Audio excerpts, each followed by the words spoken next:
Mesdames et messieurs, bonsoir, bienvenue dans Actu Week, votre magazine qui vous retrace les faits marquants de la semaine. Tout de suite, le sommaire. Quatrième recensement général de la population et de l'habitat. Le ministre du Plan et de la Coopération internationale a rencontré ce vendredi les agents recenseurs déployés sur le terrain.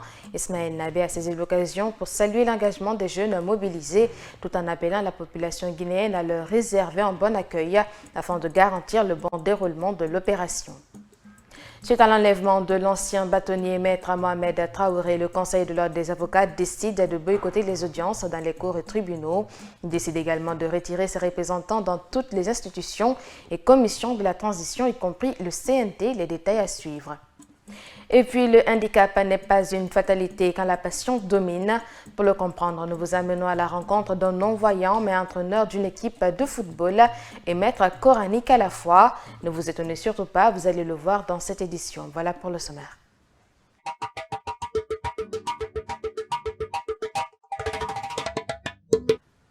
Dans le cadre du quatrième recensement général de la population et de l'habitat, le ministre du Plan et de la Coopération internationale, Ismaël Nabé, a rencontré ce vendredi les agents recenseurs mobilisés sur le terrain et en a profité pour saluer l'engagement des jeunes déployés à travers le pays, tout en appelant la population guinéenne à leur réserver un accueil chaleureux, condition essentielle au bon déroulement de l'opération. Khadija Kaba.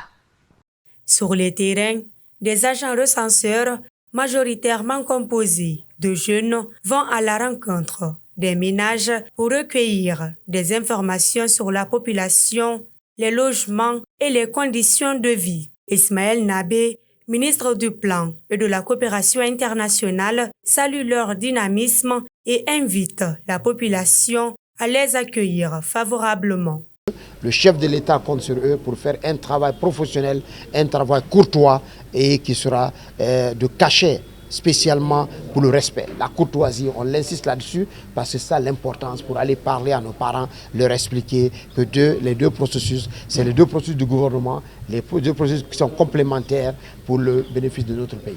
Donc on compte sur vous et on vous remercie, en vous les encourageant, nos amis des médias. Et je félicite l'INS et le DG et toute son équipe pour ce travail. Inch'Allah, dans les prochains jours, nous serons à l'intérieur du pays, le gouvernement, les préfets, les sous-préfets, tout le monde sera à l'intérieur du pays pour motiver, pour faire ce travail remarquable, ce travail historique que le chef de l'État, le général Mamadi Doumbouya, nous a mandaté, nous a donné la chance d'être rentré dans l'histoire, que c'est nous, notre génération, qui va faire le recensement général de la population, phase numéro 4. Tout un symbole, tout un honneur. Donc on compte tout le monde et nous lançons un appel à la population guinéenne pour vraiment ouvrir leurs portes, que ces jeunes-là viennent leur expliquer et pour faire ce travail. Kéamou Bogola Haba, chargé de la jeunesse et des sports, s'est réjoui de soutenir le ministre du Plan et de la Coopération internationale. Il a également exprimé sa gratitude pour l'inclusion des jeunes dans cette initiative importante. Je suis d'abord venu pour non seulement montrer évidemment au ministre du Plan et de la Coopération que la jeunesse est à leur disposition conformément à l'accord que nous avons ensemble et pour dire que nous allons supporter ce processus de recensement général de la population et de l'habitat parce que sans la jeunesse, nous n'aurons pas évidemment l'engouement. Abdoulaye Diani, qui dirige le Conseil national de la jeunesse de Guinée, s'est félicité de cette proposition et a remercié le ministre de la Coopération internationale de l'avoir rendu possible. J'ai éprouvé un sentiment de fierté, un sentiment de devoir vraiment envers mon pays. Parce que ce recensement général de la population et de l'habitation pour nous nécessite forcément l'implication de toute la jeunesse pour vraiment amener les populations à s'intéresser à se faire recenser, histoire d'aider l'État à bien planifier des actions de développement pour nous. Alors le fait d'aller avec le Conseil national des jeunes de Guinée, pour moi, comme je le disais tantôt, c'est un sentiment de fierté. La collecte d'informations précises sur la communauté est essentielle à l'élaboration de décisions gouvernementales efficaces. L'implication de chacun permet de garantir des résultats fiables qui sont cruciaux pour le progrès national. Les autorités comptent sur les habitants pour fournir des réponses honnêtes afin que les politiques futures profitent réellement à la société. Et puis, plusieurs cadres du RPG veulent reprendre le parti sans le professeur Alpha Condé.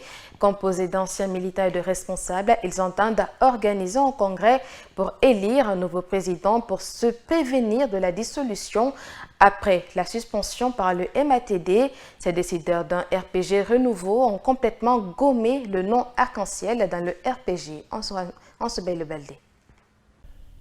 Mbani Sangaré, ancien directeur général du Conseil guinéen des chargeurs, Demba Fadiga, ancien député uninominal de Kindia, Bangali Kamara, ancien maire de Kankan et les autres ne veulent plus parler d'Alpha Condé au sein du RPG. La page de ce dernier est tournée. Ils entendent désormais aller avec une nouvelle dynamique au nom du RPG sans l'arc-en-ciel. Cela pour se mettre à l'abri d'une éventuelle disqualification de la scène politique guinéenne, selon Bani Sangaré, secrétaire national de la jeunesse du parti. Vous n'êtes pas sans savoir qu'en 1993, le RPG a remporté les élections présidentielles. Le RPG n'était pas allié à quoi que ce soit, il n'y avait pas arc-en-ciel dessus. On était plus fort que le pays à l'époque. Mais on avait remporté les élections.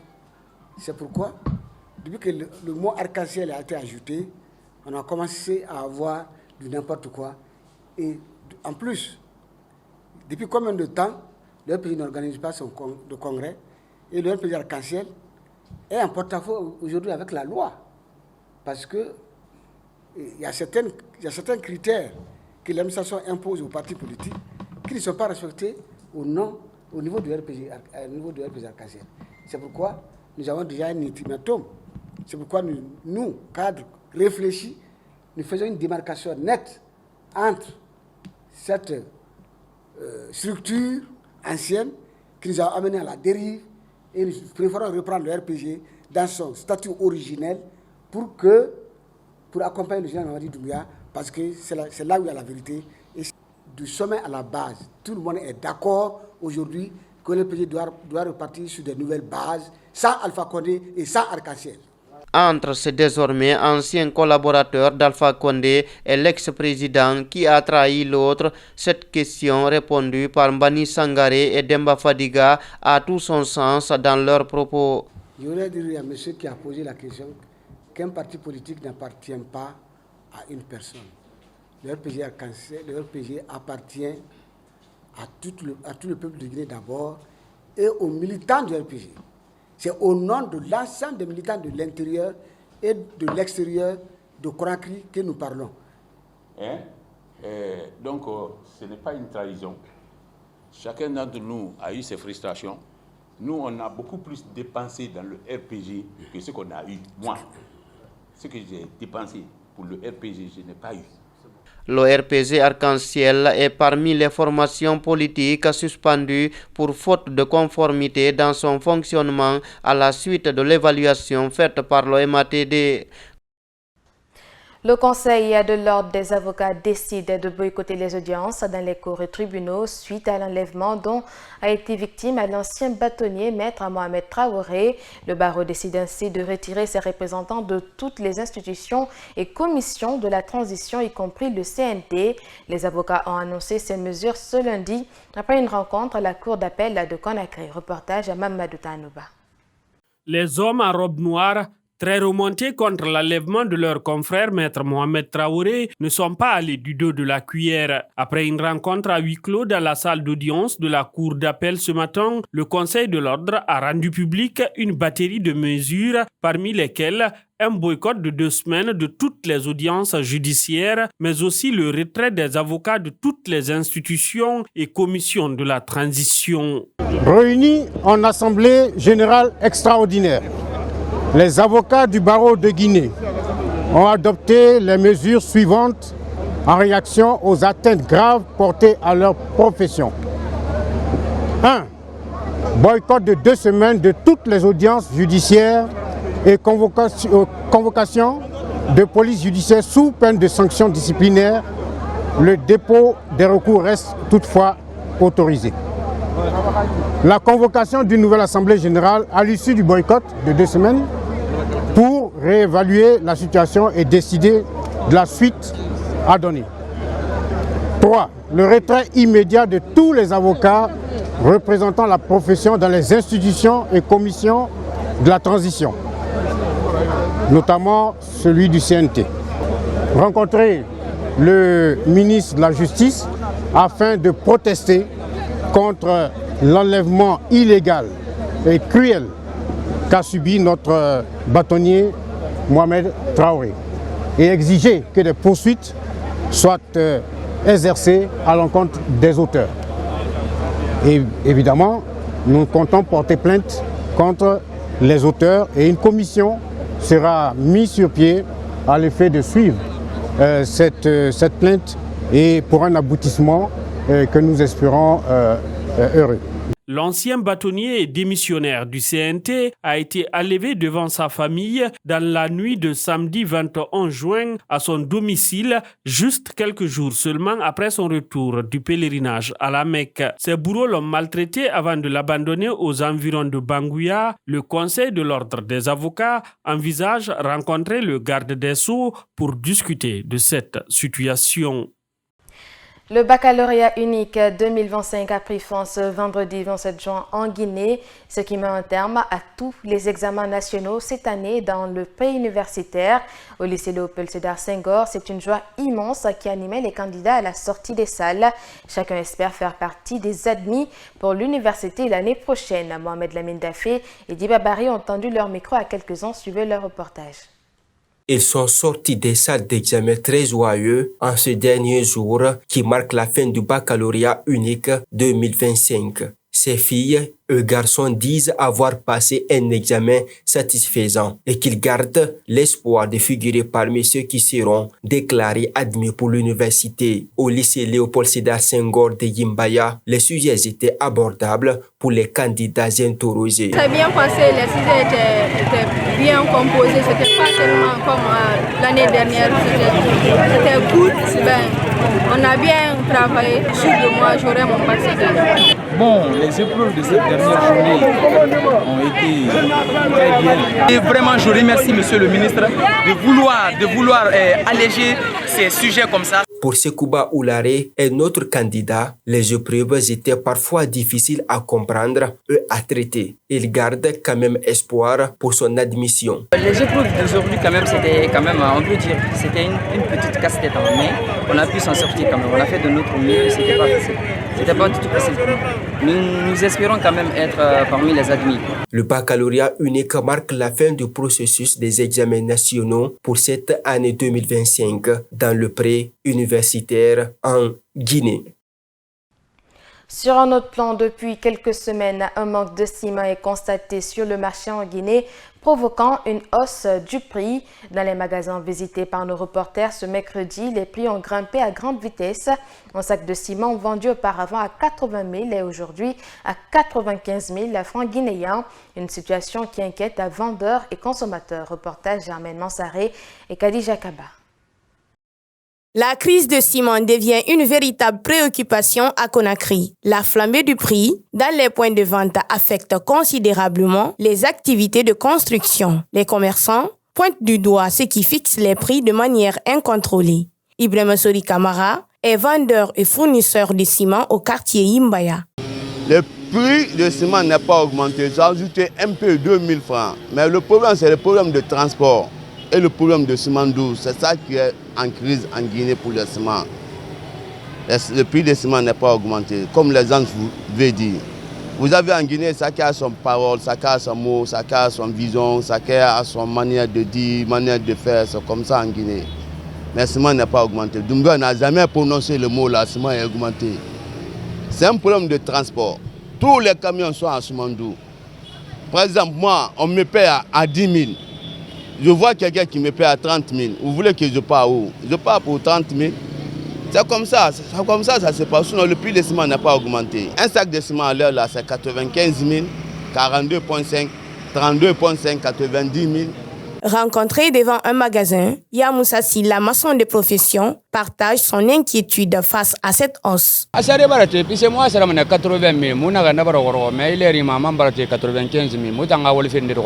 Le prix a vraiment augmenté.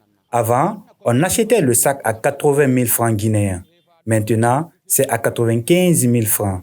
Moi, je suis maçon. Donc, forcément, ça m'inquiète. Tout le monde parle de Simandou. Mais la réalité, c'est que la situation est devenue très compliquée. Il n'y a aucun rabais. Vous avez vu vous-même.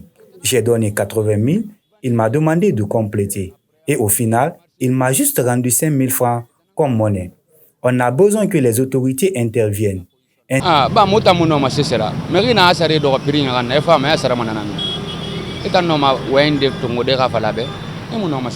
Face à cette crise, les acteurs du secteur appellent les autorités à intervenir pour régler cette flambée et garantir un approvisionnement stable. En attendant, les citoyens tentent de s'adapter, mais la situation reste alarmante.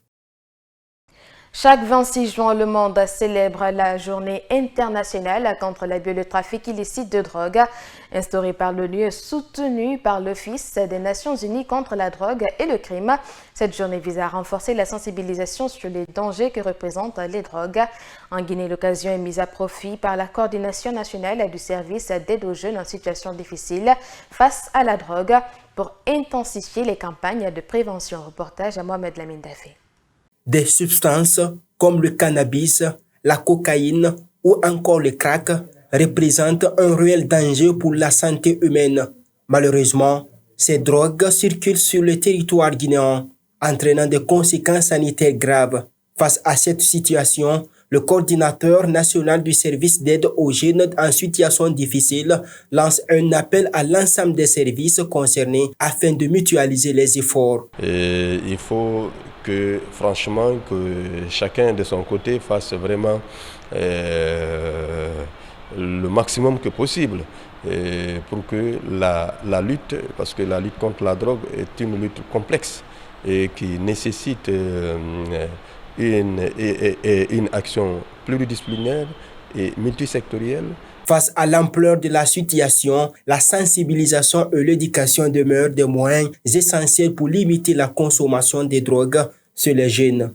Donc nous avons placé cette journée à profit pour informer largement le public, c'est-à-dire les parents, les jeunes, les femmes, afin qu'ils soient bien imprégnés de ce qui est drogue. Si la sensibilisation contre la drogue est considérée comme la meilleure alternative, le traitement et la prise en charge des victimes doivent également occuper une place centrale, selon cet acteur engagé dans la lutte contre la drogue. Vous savez, aujourd'hui, il y a certains qui sont dans la dépendance de la drogue. Il faut les aider à sortir de la dépendance de la drogue où leur système nerveux est affecté parce que la drogue touche le système nerveux central. Il transforme le système nerveux central en sa guise. Donc il faut investir sur le traitement. La drogue étant nuisible pour la santé, combattre son abus et son trafic constitue un travail de longue haleine, nécessitant une collaboration entre tous les acteurs concernés. Pour finir, partons à la découverte d'un non-voyant animé par une passion pour le football. Entraîneur et maître coranique, son objectif est d'encadrer et de transmettre sa connaissance à ses enfants au-delà de son handicap. Détermination, monter les obstacles, il fait de ses limites une force. Bangali Kamara s'est intéressé à son quotidien, c'est un reportage à grand format. C'est au stade de Bonfi que nous rencontrons Aboubakar Kamara. La vingtaine est malvoyant. Il brise la barrière de l'obscurité. Passionné de football, il vit son rêve sur le terrain. Entouré de jeunes qu'il entraîne avec rigueur, il donne des consignes, guide ses joueurs et les encourage comme pour prouver que le football, c'est d'abord une affaire de cœur et d'âme. Depuis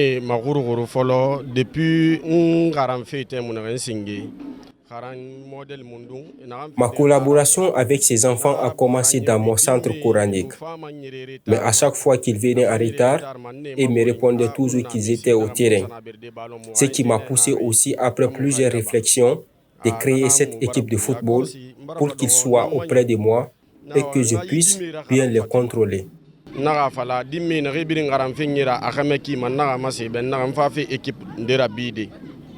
Malgré sa cécité, il s'est donné pour mission d'éduquer ses enfants avec beaucoup de courage. Sans aucune formation académique ni d'expérience professionnelle, Aboubakar se sert de son intuition, des conseils et de l'assistance pour arriver au bout de ses efforts.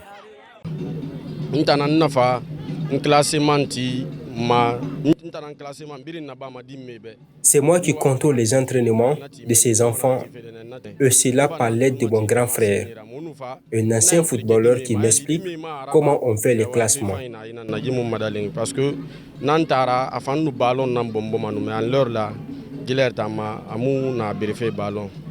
Curieux et enthousiasmé, ses collaborateurs ne manquent pas de mots pour décrire son courage et sa détermination. Je l'ai vu une fois au stade de Beauviterrain, quand je m'entraîne avec mes jeunes ici. Souvent, il vient à côté de moi et puis il parle. Mais moi, je pense, il voit, alors qu'il ne voit pas. Donc après, en même temps, il maîtrise les jeunes qui se comprennent. Donc, il n'aime pas qu'on vienne sale ou désordonné, sinon il te sanctionne. À 18h, de l'entraîneur, Aboubakar Kamara devient maître coranique. Dans cette petite mosquée de cette concession, Aboubakar transmet gratuitement les enseignements du Coran. Il guide la prière, enseigne les versets et prêche la parole de Dieu.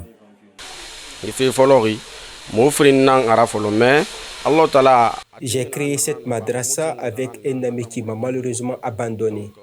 Ici, je ne demande rien aux enfants. Seulement ceux qui viennent ne payent que le prix du Coran sur lequel ils apprennent. Je le fais pour que Dieu me récompense un jour. Apprécié de tous, il bénéficie de l'attention particulière du voisinage. Aboubakar est très bon pour nous ici. Il a commencé avec un petit nombre. Aujourd'hui, son courage et sa détermination pour donner de la connaissance aux enfants sans rien demander en retour font que le nombre a vraiment augmenté.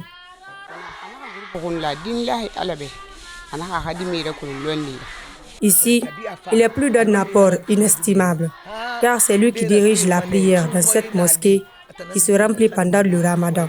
Seul Dieu peut lui faire la récompense. Surtout pour aller plus loin, c'est un infirme. Et c'est ce qui est étonnant. Il est malvoyant. Et malgré cela, il n'a pas choisi de mendier. Il a juste choisi de contribuer, partager ce qu'il a reçu comme savoir à travers l'islam, à travers le Coran. Privé de la vue depuis la naissance, Aboubakar a construit seul son parcours. Aujourd'hui, il rêve d'élargir sa connaissance et d'améliorer les conditions d'encadrement de ses enfants pour que chacun ait sa place, peu importe sa condition.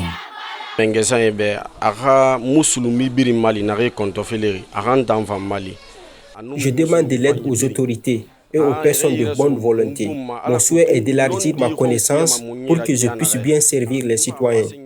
Et j'en appelle aux parents pendant ces vacances de prendre leurs enfants et les amener dans les madrasas. Car si nous passons tout notre temps à chercher du quotidien sur cette terre, il ne faudrait pas que nous oublions aussi de penser à l'au-delà. Donc, on a massé nitimane dimmede birina langira anun dimmede ngeno babe ira courage tongo ira dimme benyi markazi rasge sakaran. Aujourd'hui, il continue son combat, former, instruire et encadrer. Il rêve d'un soutien institutionnel de personnes de bonne volonté pour sa formation et celui de ses jeunes. Sur le terrain ou à la madrasa, Aboubakar Kamara est un non-voyant, mais clairvoyant.